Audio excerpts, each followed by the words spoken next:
Finalmente chegamos na última estaca do cais. Passamos pelo acolhimento, transformação, discipulado e agora manifestação, que antes era enviar.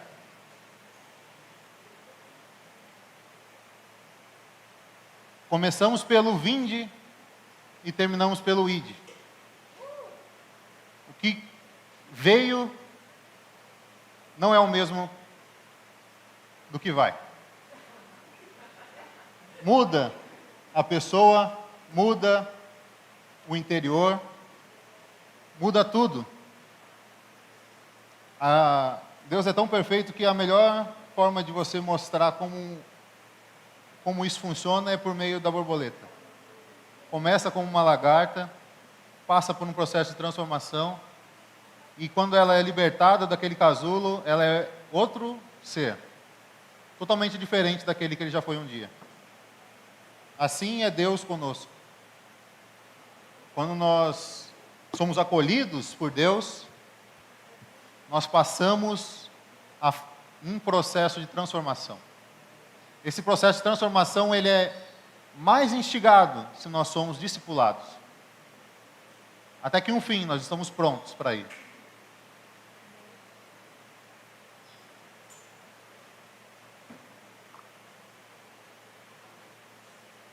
Hoje nós vamos ver sobre a grande comissão de Deus.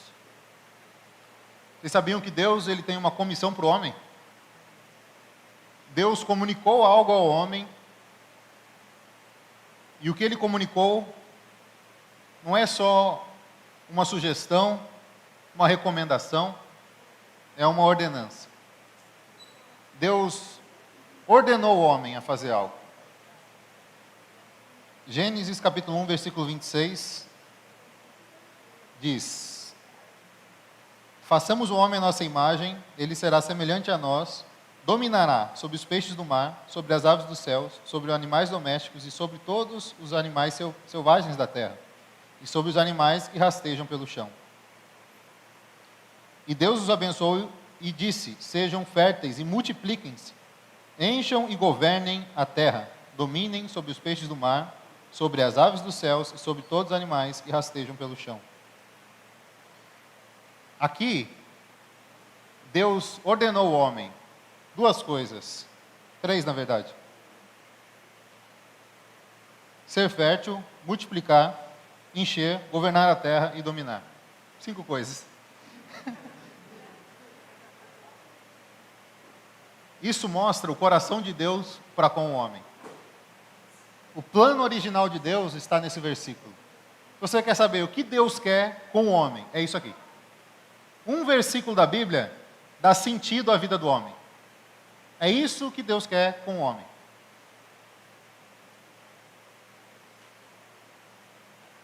O plano original de Deus foi frustrado por Satanás.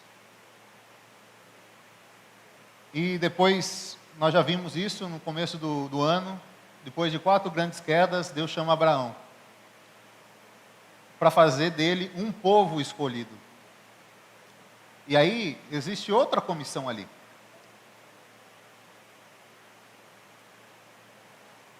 Ele cria, Gênesis, capítulo 12.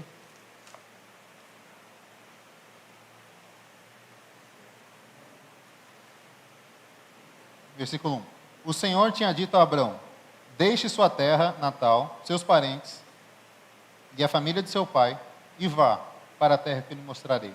Farei de você uma grande nação, o abençoarei e o tornarei famoso, e você será uma bênção para os outros. Aqui é a segunda tentativa de Deus para que o homem o expressasse plenamente na terra. Ele escolheu alguém para que se tornasse o seu povo aqui na terra. E agora, não mais todos os homens, mas apenas um povo seria o que representaria Deus aqui na terra. E isso aconteceu. Êxodo, capítulo 19, versículos 5 e 6. Agora, se me obedecerem e cumprirem a minha aliança, serão o meu tesouro especial dentre todos os povos da terra, pois toda a terra me pertence. Serão meu reino de sacerdotes, minha nação santa. Essa é a mensagem que você deve transmitir ao povo de Israel. Agora, não mais todos os homens, mas um povo escolhido por Deus deveria manifestar Deus na terra. E por meio da manifestação desse povo, todos os outros povos veriam a Deus por meio deles e se converteriam ao nosso Deus. Isso é mostrado em Deuteronômio, capítulo 4, versículos de 5 a 8.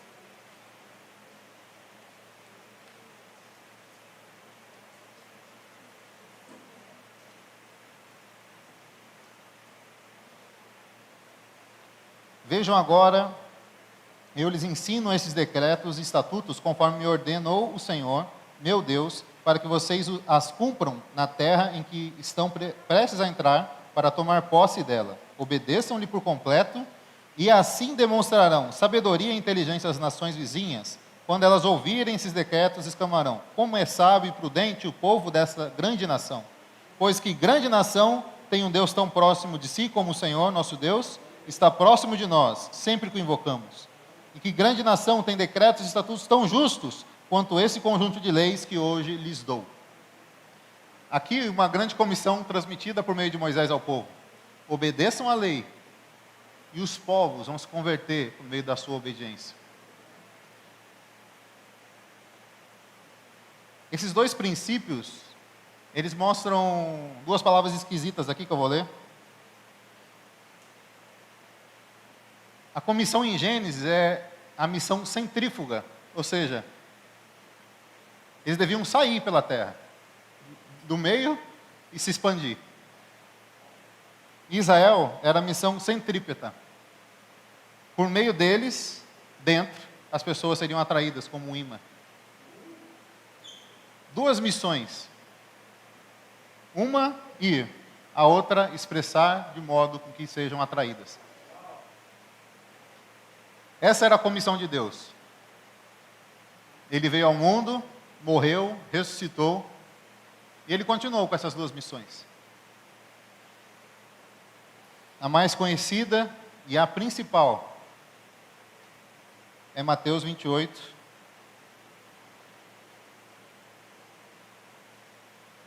(18 a 20). Jesus se aproximou deles e disse: toda a autoridade no céu e na terra me foi dada. Portanto, vão e façam discípulos de todas as nações, batizando-os em nome do Pai, do Filho e do Espírito Santo. Ensinem esses novos discípulos a obedecerem a todas as ordens que eu lhes dei. E lembrem-se disso, estou sempre com vocês até o fim dos tempos. Essa é a grande comissão que nós conhecemos. Jesus morreu, ressuscitou e enviou os seus discípulos.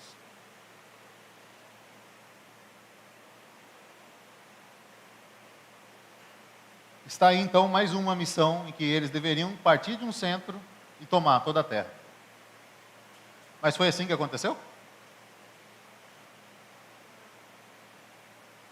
Por quê? Não foi assim que aconteceu? Porque eles estavam acostumados a serem aqueles que expressariam no lugar e as pessoas se converteriam pelo comportamento deles?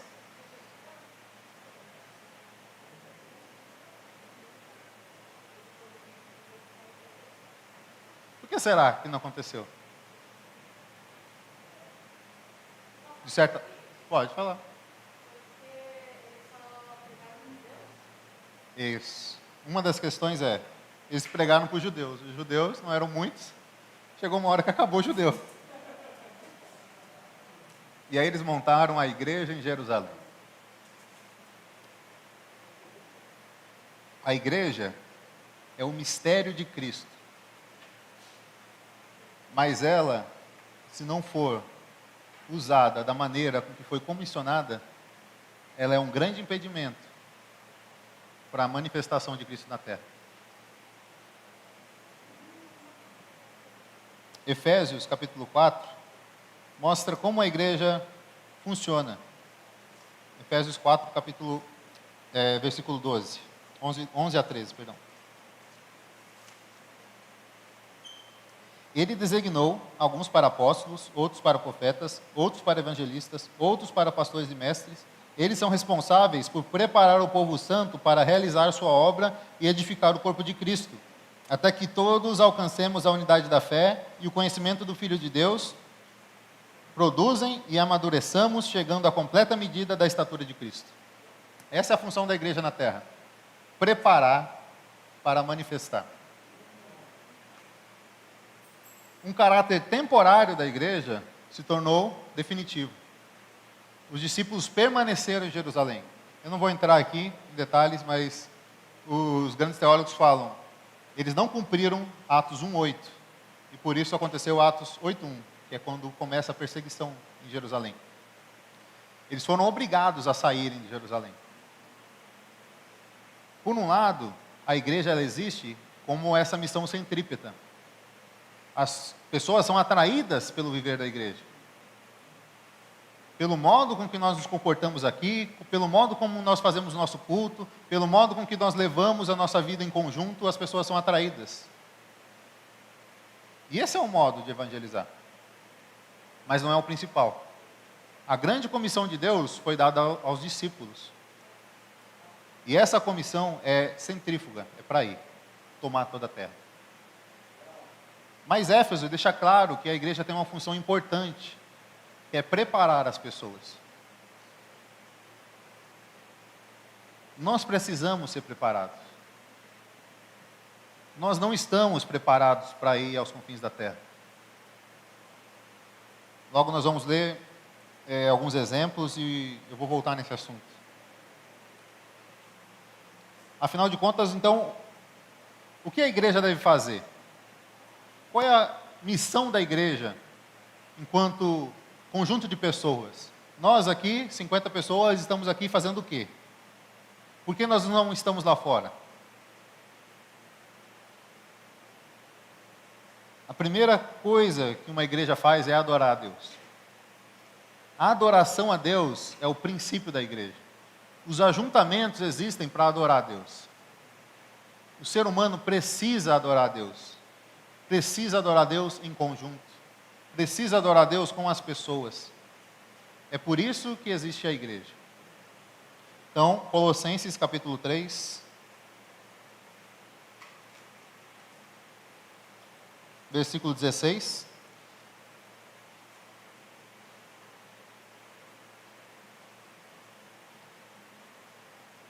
Parte B.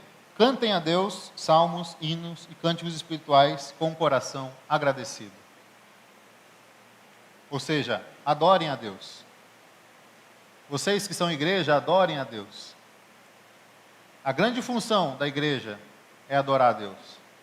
É para isso que estamos aqui reunidos, por isso que nós cantamos louvores, nos enchemos e dispensamos isso para Cristo. Colossenses capítulo 1, versículo 28, mostra outra função da igreja.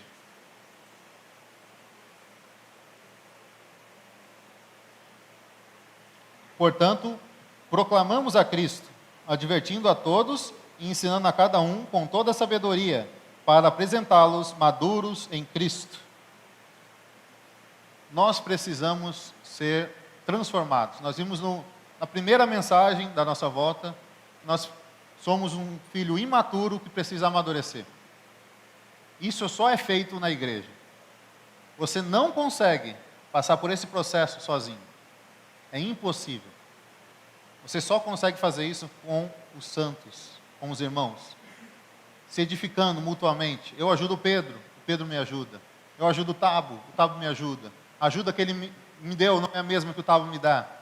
A edificação que ele me dá não é a mesma que o Pedro me dá. E assim eu vou sendo edificado. A igreja tem esse fundamento. A edificação mútua é importante. Mas o principal, Lucas capítulo 6, perdão, 1 Atos capítulo 20, versículo 24.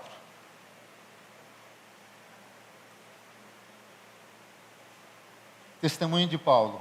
Mas a minha vida não vale coisa alguma para mim, a menos que eu a use para completar a minha carreira e a missão que me foi confiada pelo Senhor Jesus, dar testemunho das boas novas da graça de Deus.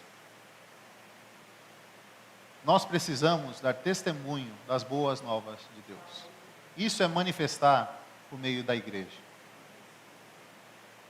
Mas não apenas isso, nós precisamos ser misericordiosos. Lucas capítulo 6, versículo 35 e 36.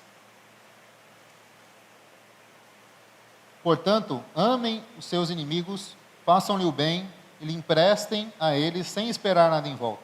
Então a recompensa que receberão do céu será grande, estarão agindo de fato como filhos do Altíssimo, pois ele é bondoso até mesmo com os ingratos e perversos. Sejam misericordiosos, assim como o Pai é misericordioso. A igreja nos leva a alcançar duas coisas: sermos evangelistas, pregadores da boa nova, sermos misericordiosos. A misericórdia é o exercício da piedade. A piedade é o próprio Deus. Você consegue exercer misericórdia se você não tem Deus crescido em você? Apenas com o trabalhar de Deus em nosso coração, nós podemos exercer a misericórdia. A igreja são pessoas que se edificam mutuamente, que exercem a misericórdia, que evangelizam as boas novas e que adoram a Deus.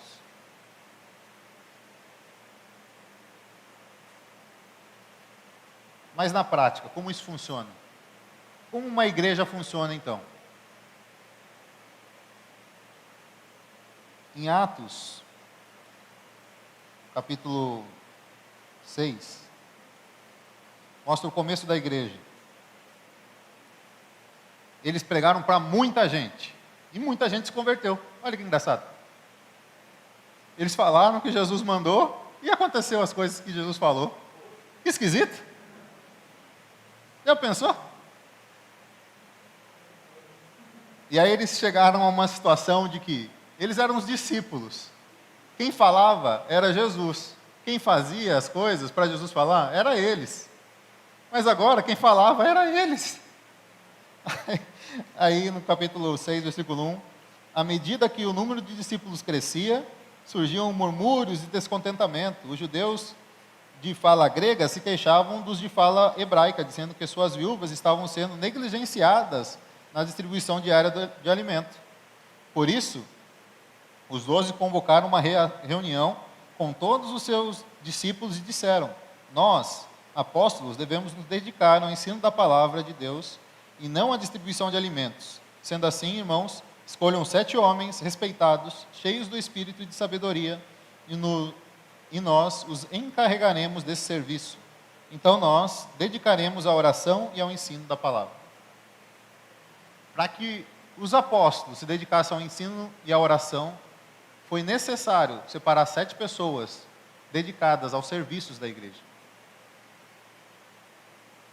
Para que o evangelho chegue até as pessoas, existem algumas necessidades práticas. E essas necessidades práticas são feitas por pessoas que não estão evangelizando. Então, eu estou evangelizando, estou cumprindo a grande comissão, mas aquela pessoa ali que está cuidando das câmeras, não. É assim que funciona? Esse é o funcionamento da igreja. Não é mais o indivíduo que era em Gênesis. Agora é um corpo. O corpo vai. Todas as pessoas são participantes. Então os que servem fazem com que a palavra chegue até as pessoas. Sem os serviços não há palavra. Outro ponto importante, Lucas capítulo 8.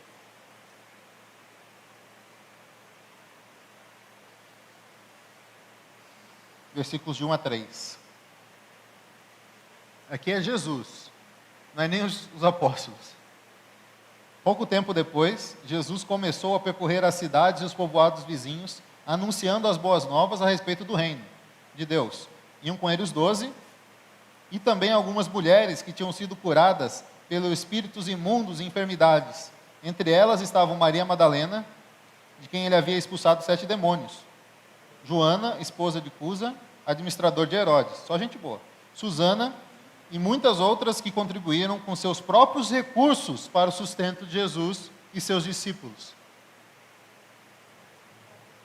Até mesmo Jesus precisava de recursos. E ele tinha essas mulheres que davam retaguarda para ele.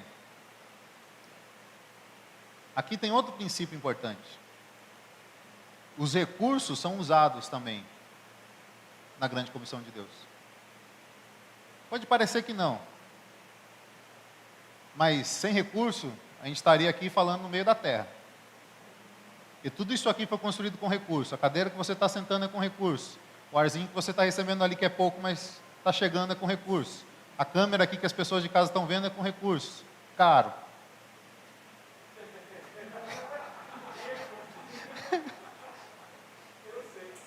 Até a máscara que vocês estão usando, para que possa ter reunião, envolve alguns recursos.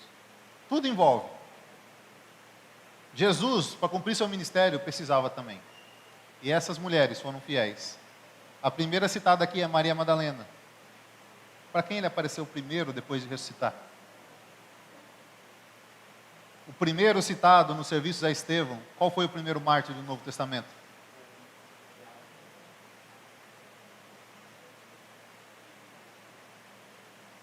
Eles cumpriram a missão. Mesmo não sendo aquela missão. Mas eles contribuíram e tiveram parte. Mas nós não podemos esquecer que a palavra ainda é a que ganha as pessoas. Afinal de contas, o que é importante então? A pessoa que fala ou a palavra? O que vocês acham? A pessoa é importante? O Tabo já falou que não aqui.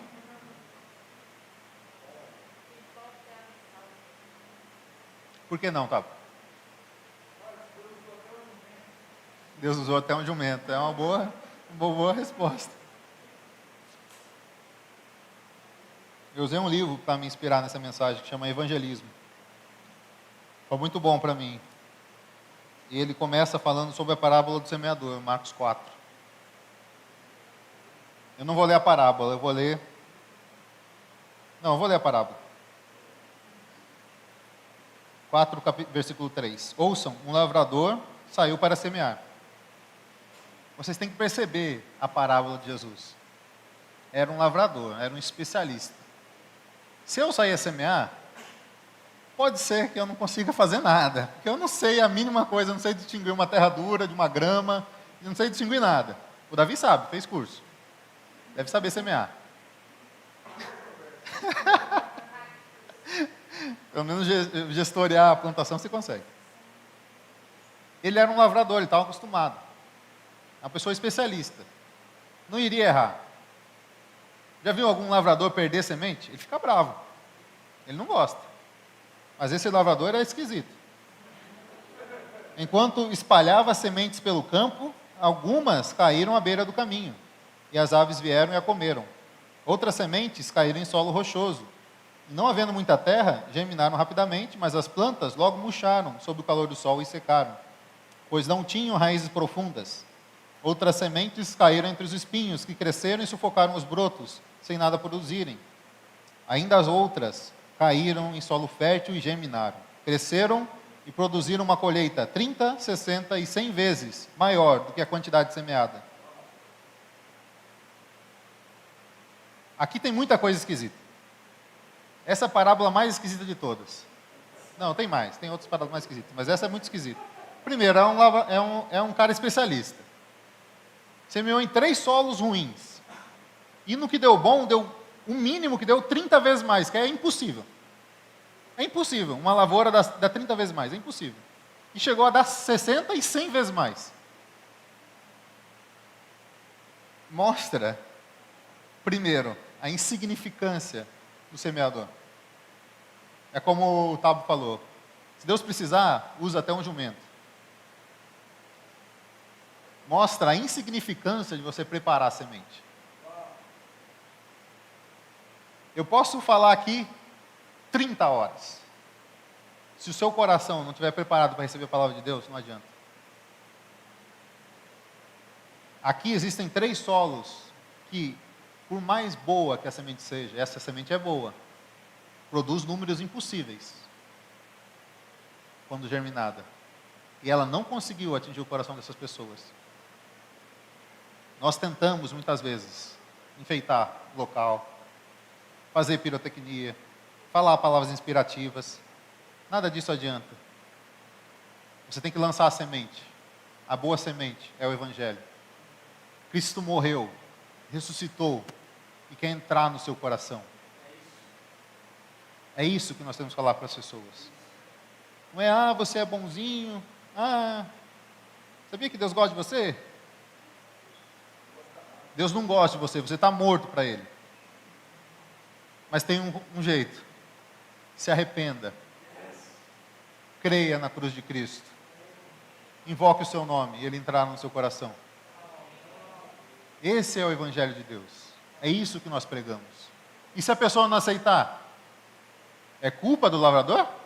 O lavrador vai lá ficar se cortando. Não aceitou o Evangelho, eu fiz alguma coisa errada. Eu falei errado. Não devia ter falado que ele é um pecador. Não devia falar que ele está morto, que está destinado ao lago de fogo. Será que é isso? Vou fazer uma mutação genética na semente para ver se cresce no solo rochoso? Não. Planta a semente. E aqui deixou outro princípio importante. Voltando ao lavrador. Ele era um especialista. Era mesmo. Ele semeou para dar fruto. Mas 3 solos não deram fruto.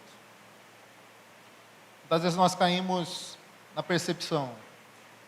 Deus nos escolheu? Nos predestinou? Para que eu preciso falar para todo mundo?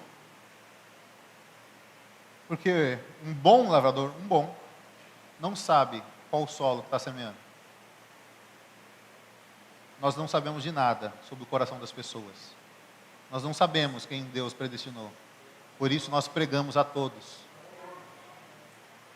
Se não germinar, tudo bem. A semente foi colocada ali.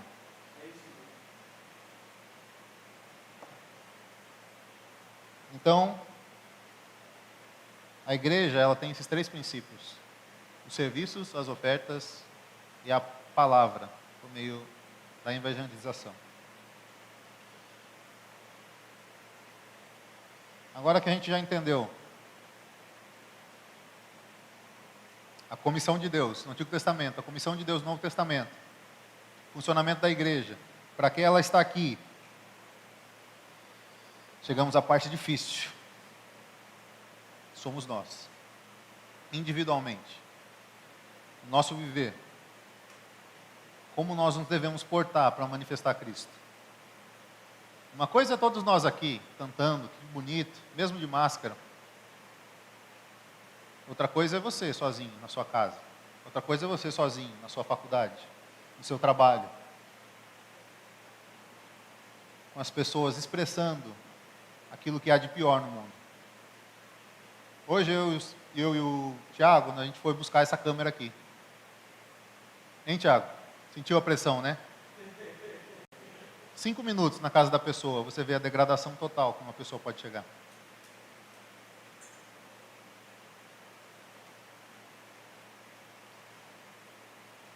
Cristo precisa habitar em nós. Então eu vou ler agora alguns princípios que mostram como nós devemos ter um relacionamento com Cristo. Como que Cristo pode entrar na nossa experiência, de modo que nós possamos expressá-lo, manifestá-lo em nosso viver diário. Romanos capítulo 6, versículos 6 e 7.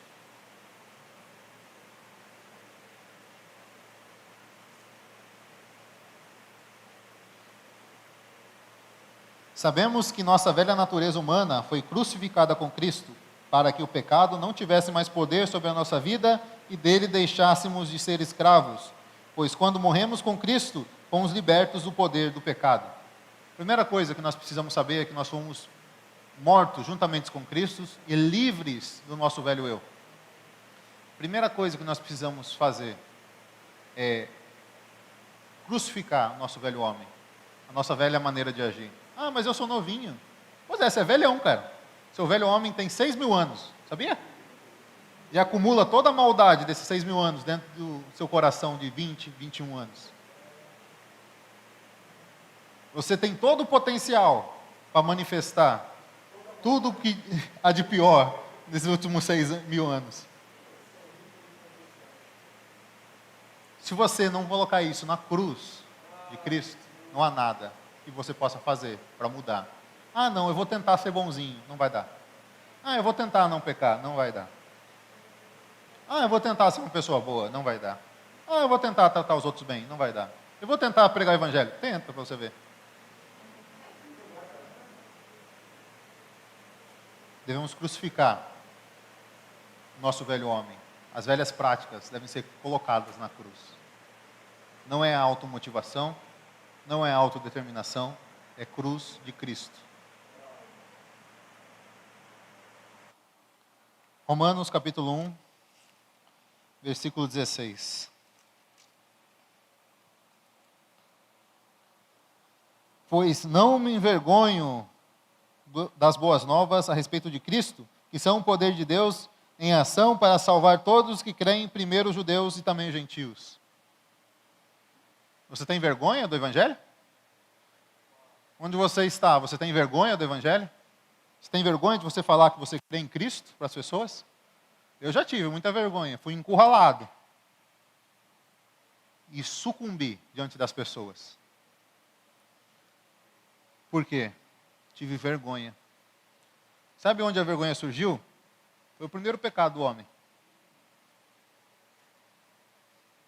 Por isso que nós temos tanta vergonha. Nós temos que crucificar a nossa vergonha. Se nós temos vergonha do Evangelho, nós precisamos colocar lá na cruz. Sem isso, não tem como. Hoje nós vimos o testemunho de Samuel, né, Samuel? Uma pessoa totalmente calada, por si só, muito difícil de falar. Falou aqui. Não foi motivação, não foi inspiração, foi a cruz de Cristo agindo sobre ele. Quem conhece sabe disso. Se você não usa o Espírito, se ele não usasse o Espírito dele, ele não conseguia falar aqui. Não conseguia. Impossível. Se nós não usarmos nosso Espírito para manifestarmos Cristo às pessoas, não vai ter jeito. Precisamos crucificar a nossa vergonha. 1 Timóteo, capítulo 1, versículo 12 a 17.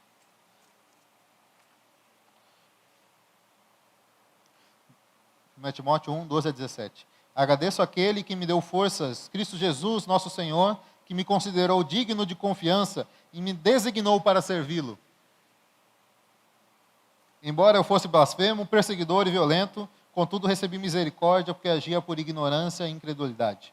O Senhor fez sua graça transbordar e me encheu de fé e do amor que vem de Cristo Jesus. Esta é a afirmação digna de confiança e todos devem aceitá-la. Cristo Jesus veio ao mundo para salvar os pecadores e eu sou o pior de todos. Nós temos que admitir que nós somos os piores dos pecadores. O pecado habita em nós e nós não conseguimos dominá-lo. Mas ele não acaba aí. Versículo 16. Mas foi por isso que eu, o pior dos pecadores, recebi misericórdia, para que assim Cristo Jesus mostrasse quanto é paciente. Desse modo, sirvo de exemplo a todos os que vierem a crer nele para a vida eterna. Você acha que você não é capaz? Porque você é um pecador? Mas Deus chamou os pecadores. A vida de alguém com Cristo é a vida de um pecador com um Deus. E só se nós achamos que nós somos justos e nos tratarmos com um Deus como se nós fôssemos justos, nós não vamos alcançar misericórdia. Nós só alcançamos a intimidade com Deus quando nós admitimos para Ele que nós somos o pior dos pecadores. Nós somos desgraçados. O pecado habita em nós não conseguimos vencê-lo. E aí Jesus apresenta o sangue fala: você quer? Você precisa? Então toma. Eu fiz na cruz. Você aceita? Mas às vezes o nosso orgulho não permite. Nós pensamos: não, eu não aceito. Eu prefiro continuar sendo um pecador. Nós precisamos crucificar mais essas duas coisas: o orgulho e os pecados.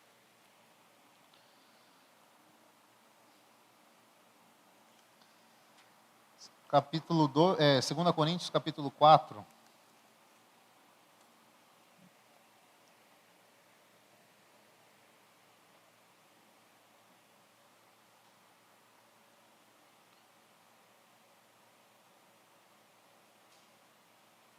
Versículo 1. Portanto, devemos ser considerados simples servos de Cristo, encarregados de explicar os mistérios de Deus. E de um encarregado espera-se que seja fiel. Deus espera de nós a fidelidade quando Ele nos entrega algo. Nós temos que ver: Senhor, será que eu estou sendo fiel àquilo que o Senhor tem me entregado? Eu preciso, todos os dias, falar: Senhor, aquilo que o Senhor me entregou me faz fiel. A fidelidade para com o Senhor é recompensada. Deus nos entregou as pessoas que estão ao nosso redor. Da nossa faculdade, do nosso trabalho, a nossa família. O que nós somos para elas? Será que nós somos o caminho da salvação para elas? Será que nós estamos sendo fiéis ao Senhor? Quantas vezes o Senhor tocou no meu coração e me disse: fala com essa pessoa, e eu não falei? Quantas vezes o Senhor falou: ora por essa pessoa, e eu não orei? Eu fui um servo imprudente diante do Senhor.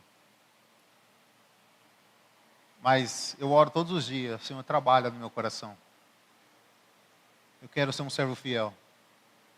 Aquilo que o Senhor me comissionou, eu quero manifestar.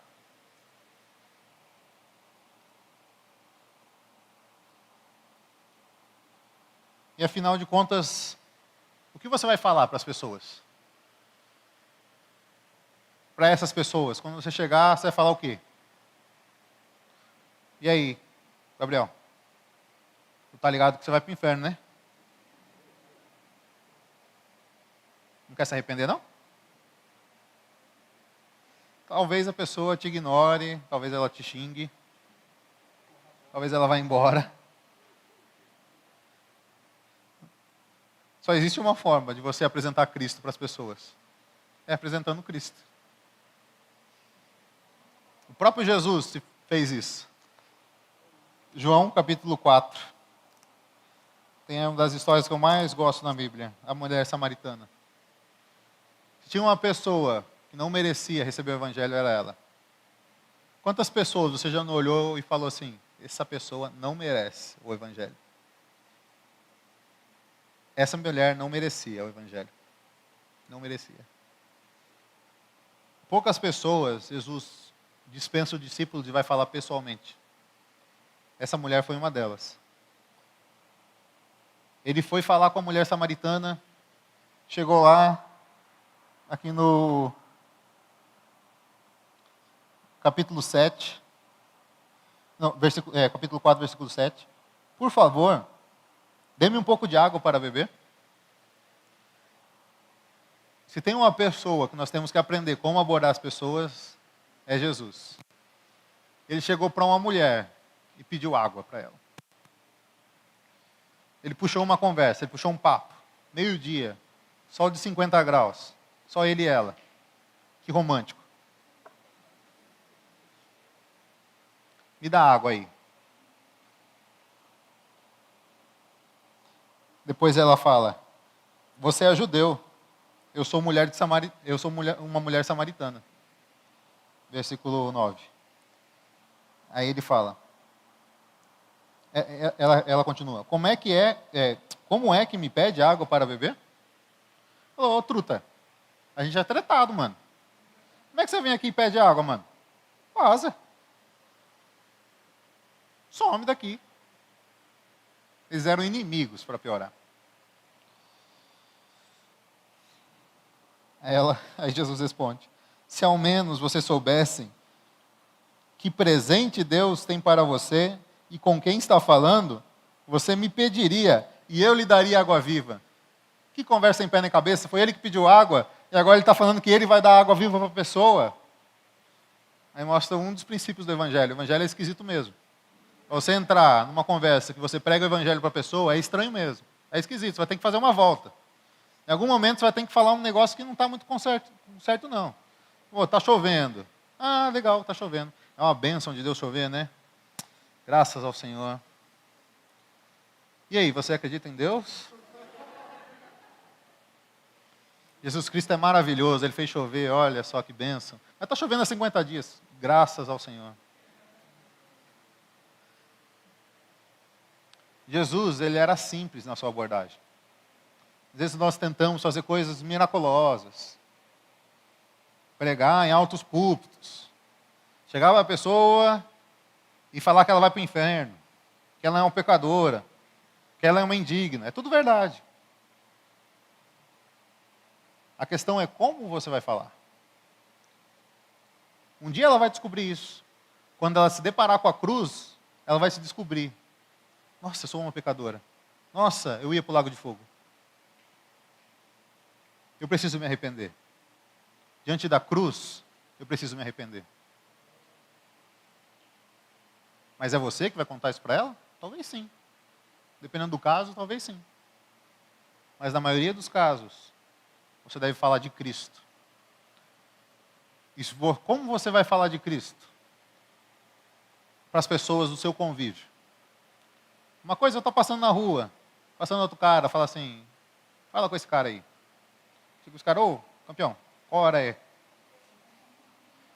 Fala, 3:05. Hora boa para acalmar o nome do Senhor, hein? Fala comigo, Senhor Jesus. Quer receber uma oração? Meio esquisito mesmo. E você vai embora. E provavelmente a pessoa foi salva, ou não, depende do solo, mas você não sabe. Mas e as pessoas do nosso dia a dia? Como é que faz? Eu tenho um comportamento que não é igual ao de Cristo. Eu tenho uma mentalidade, expresso e manifesto atributos que não são de Cristo. Essa conversa não cola mais. Então como eu faço? Hein? Você precisa aplicar a cruz de Cristo na sua vida. Você precisa conhecer a Cristo. Você precisa experimentar a Cristo. Você só fala daquilo que você está cheio. Você só expressa aquilo que você está contemplando. Passou da abordagem. Agora é um viver. A manifestação de Cristo não são palavras. É um comportamento. E não adianta, nós já vimos, não adianta você forçar ter um bom comportamento. Você não vai ter. Você é pecador. O pecado vai te pegar. É só aplicando a cruz de Cristo. É só conhecendo a Cristo, conhecendo os atributos dele. Tendo intimidade com ele. Aí você vai chegar para o seu amigo e de repente você vai estar falando de Cristo, sem nem saber por que você está falando. E aquele seu amigo está escutando, e ele vai te ignorar na primeira, na segunda, na 10ª vez. Mas vai até um dia, ele vai estar lá, em algum lugar do mundo, pecando. Vai sentir um vazio gigante, sem fim. E um vazio, e um vazio. Ele fala assim, eu vou morrer. Aí no outro dia ele vai te encontrar. E ele vai perceber que você não tem esse vazio. Ele vai falar assim, camarada, o que você tem aí? Que água que é essa? Me passa aí. Eu estou morrendo. E eu vejo você tão vivo. O que acontece com você, cara? Como é que você consegue estar vivo nesse mundo? Eu tenho um amigo. O nome dele é Jesus Cristo. Ele também pode ser seu amigo. Você quer? Pronto. Cristo chegou até a pessoa. A semente foi lançada. Agora é com Cristo. E depois que você falou de Cristo, você foi desmascarado, meu amigo. Pode usar a máscarazinha para limitar o Covid, mas não vai ter como. Os seus atos vão justificar a sua pregação. Chega a certo ponto que você vai sendo limitado, espremido. Paulo experimentou isso. Quanto mais ele falava, mais ele era espremido e limitado. Por quê? Porque ele precisava manifestar Cristo. E é nisso que nós vamos entrar agora.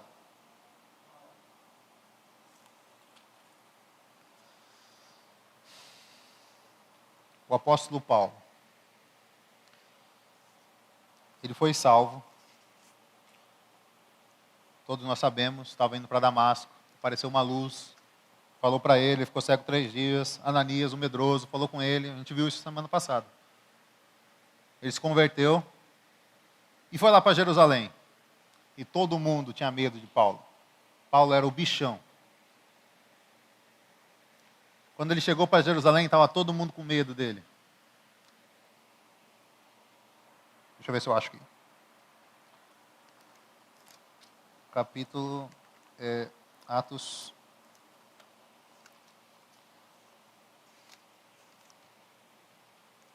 Capítulo 9, versículo 27. Então Barnabé o levou aos apóstolos e lhe contou como Saulo tinha visto o Senhor no caminho para Damasco e como ele lhe havia falado. E aí Paulo contou. Barnabé recebeu Paulo. Chamou para ter com os discípulos. Ele foi lá e falou tudo aquilo que ele tinha visto. Um doidão. Viu uma luz gigante, era perseguidor da igreja, o maioral, e não queria mais perseguir, queria ajudar. O cara no primeiro tempo meteu 5-0 em você, vai lá no vestiário e fala assim, agora eu vou jogar para o seu time. O que você faz com um cara desse? Esse foi Paulo. Aí nós pensamos, legal, saiu daqui e virou o Super Paulo. 4 viagens missionárias, um mártir, 14 cartas escritas. O maior apóstolo que não esteve com Jesus. Foi assim? Assim que Paulo se tornou, da noite para o dia? A Bíblia faz parecer que é. Não faz? Quem leu e já não pensou, nossa, é o mesmo Paulo. Não, não é o mesmo Paulo. O Paulo que a gente conhece, aquele que saiu, é 15 anos depois. 15 anos depois. Mostra que a igreja ela serve como um instrumento para preparar as pessoas. Paulo, 15 anos. Você acha que, me converti, tem 2 anos. Está preparado para o ministério? Estou. É o bichão mesmo. Paulo, 15 anos. Os discípulos, 3 anos e meio. Com Jesus, né? Claro.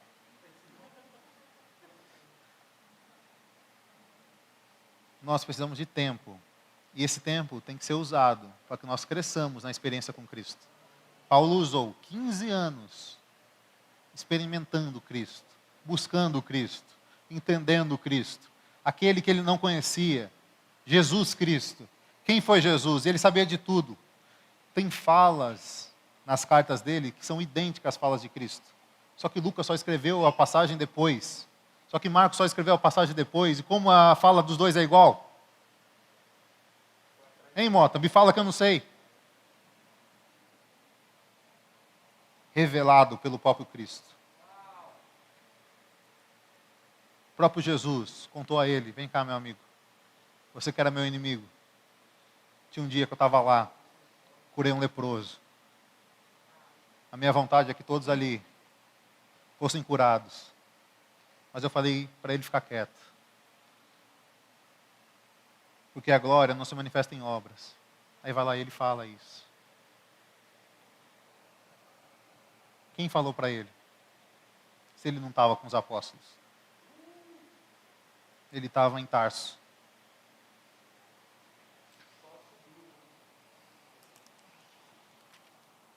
capítulo... Deixa eu me achar aqui. Capítulo 11, versículo 25. Então Barnabé, depois de mais ou menos 14 anos, foi a Tarso procurar Saulo. Quando encontrou, levou-o para Antioquia. Ali permaneceram com a igreja um ano inteiro, ensinando a muitas pessoas. Foi em Antioquia que os discípulos foram chamados de cristãos pela primeira vez. Por quê? Por que em Antioquia eles foram chamados de cristãos? Porque era uma igreja saudável. Diferente de Jerusalém, que quis ficar, Antioquia sabia qual era a obra e qual era a comissão de Deus. Matei. Depois de um ano, capítulo 3, versículo 1, entre os profetas e mestres da igreja de Antioquia, estavam Barnabé e Simeão chamado Negro, Lúcio de Cirene, Manaém, que tinha sido criado com Herodes Antipas, e Saulo. Saulo era o menor deles. A Bíblia sempre trata do maior para o menor. Certo dia, enquanto adoravam o Senhor, no princípio da igreja, e jejuavam, hein, Tiago? 15 anos, hein, Tiago? O Espírito Santo disse: separem Barnabé e Saulo. 15 anos jejuando, hein? Para realizarem o trabalho para o qual eu o chamei. Vem cá, Paulo, agora tu está pronto. Depois de 15 anos me experimentando, depois de ser útil para a igreja, vem cá, agora é comigo. Eu quero te usar. Mas não vai sozinho, não. Vai com Barnabé. Aquele que te pegou e te ajudou quando era criança. Que você achava que era o bichão e queria falar com os apóstolos, mas você não tinha essa moral. Mas ele tinha. Ele tinha confiança dos apóstolos. Ele era alguém testado e provado pelo Espírito Santo. E ele te ajudou. Ele vai te ajudar mais um pouco. Vai com ele. Ele vai te ensinar o que é missão. Ele vai te ensinar o que é evangelho. Ele vai te ensinar o que é sofrimento. E ele foi.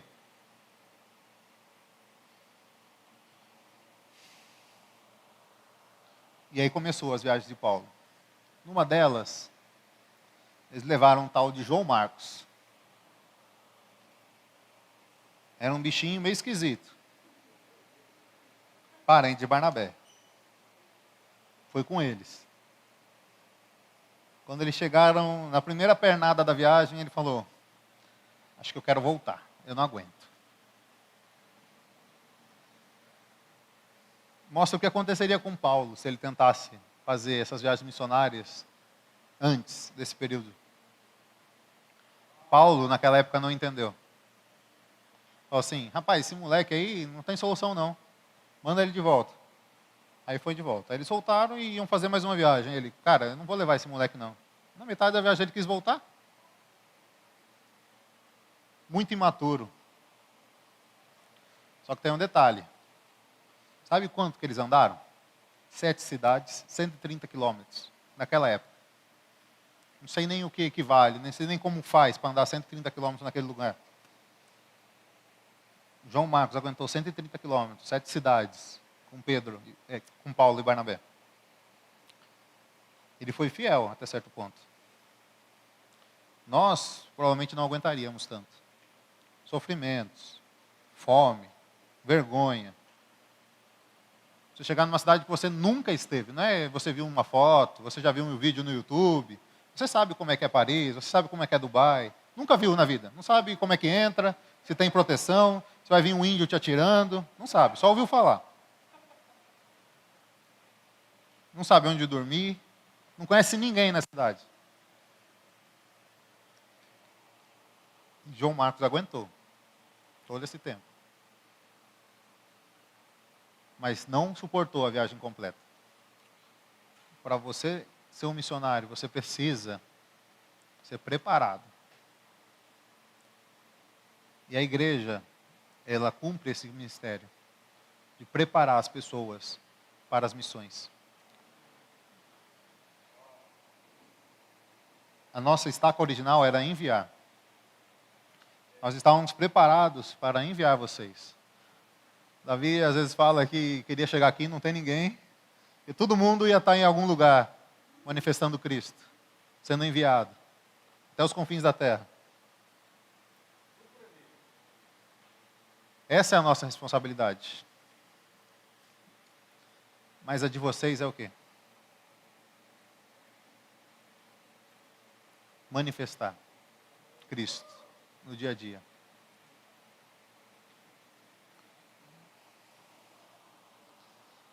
Nós temos um grande exemplo, que é o exemplo de Paulo. Aquele que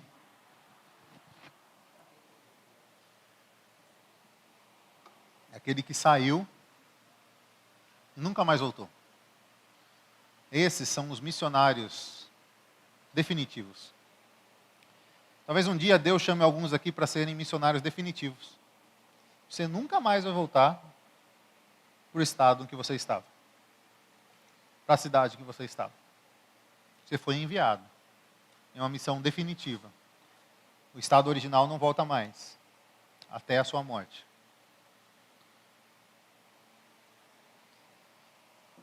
Eu conheci uma pessoa que fez isso. Ela era um irmão, Clélio. Ele era um mendigo. Por 20 anos. E pela igreja, ele foi alcançado. Lembra que nós lemos lá? Evangelho e misericórdia. Primeiro pela misericórdia. Depois pelo evangelho. O tiraram da rua, deram roupas, deram lugar, deram tempo para ele se desintoxicar das bebidas, das drogas e apresentaram o evangelho para ele. Ele creu nesse evangelho. E a vida dele nunca mais foi a mesma. Obrigado.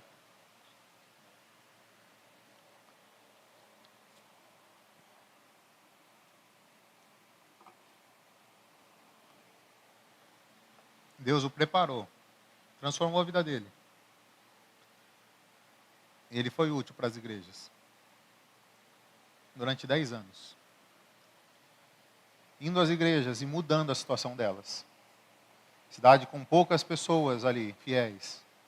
Ele os ajudava, com muita paciência, com muito amor. O amor que ele recebeu dos irmãos. O amor que ele recebeu de Cristo. Há 2 meses ele morreu de infarto. Até o final da sua vida, ele foi importante para levar o evangelho às pessoas. Ele nunca mais voltou para o estado original dele. Ele partiu para uma vida com Cristo.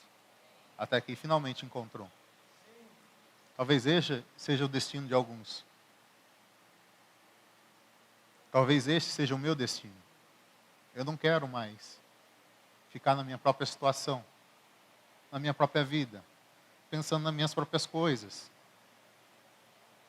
Eu quero ser uma pessoa que alcança outros.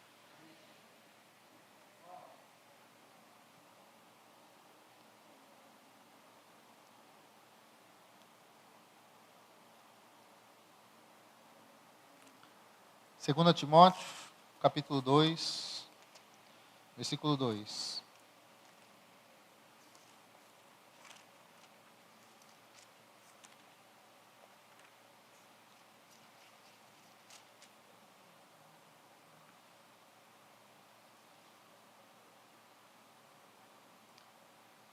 Você me ouviu ensinar verdades confirmadas por muitas testemunhas confiáveis. Agora, ensine-as a outras pessoas de confiança para que possam transmiti-las a outros.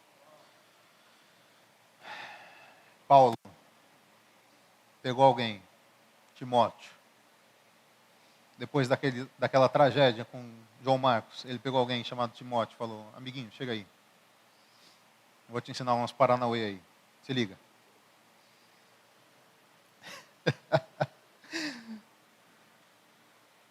E ele ensinou tudo a Timóteo. Falou: Timóteo, tá ligado aquilo lá que eu te ensinei? Agora ensina para outro. E depois você vai falar para aquela pessoa ensinar para outra. E assim vai. Assim é a manifestação de Cristo. Você transmite a outro. Fala, agora você transmite esse Cristo para outra pessoa. E assim vai. Nós não podemos ficar parados com aquilo que nós temos. O Senhor já nos deu muito. Nós precisamos manifestar isso às outras pessoas. Paulo sabia que ele não era imortal. Um dia ele ia morrer. E para isso ele preparou Timóteo. Ele falou, você é um servo fiel. Você foi preparado. Nós estamos aqui hoje preparando vocês. Um dia as pessoas nos prepararam. Os mais velhos continuam nos preparando. É assim que a igreja manifesta Cristo. Não pense que você não tem responsabilidade pelo processo. Tudo que o Senhor te deu é responsabilidade de ensinar para o mais novo.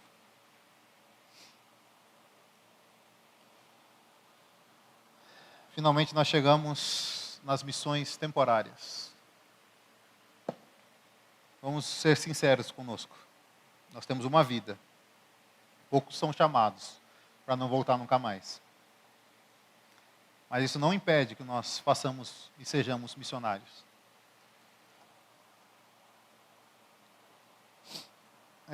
Para isso eu não vou falar sozinho. Eu vou contar com a ajuda do Gabriel Mota, da Rebeca Mota.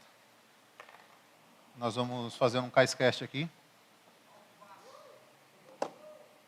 De maneira prática. Com perguntas. Para ajudar vocês. Vocês têm que ter um coração de ser missionários. Por um mês, por um dia, por uma semana, por um ano. Para a vida toda. Esse tem que ser o seu coração. Se esse não é o seu coração, peça a Cristo. Fale, Senhor, que parte eu não te conheço? E quando eu te conhecer, esse sentimento vai vir. Não tem como. Que é a comissão de Deus para os seus apóstolos, aqueles que são íntimos dele. Eu vou passar um vídeo para a gente se preparar e aí a gente começa.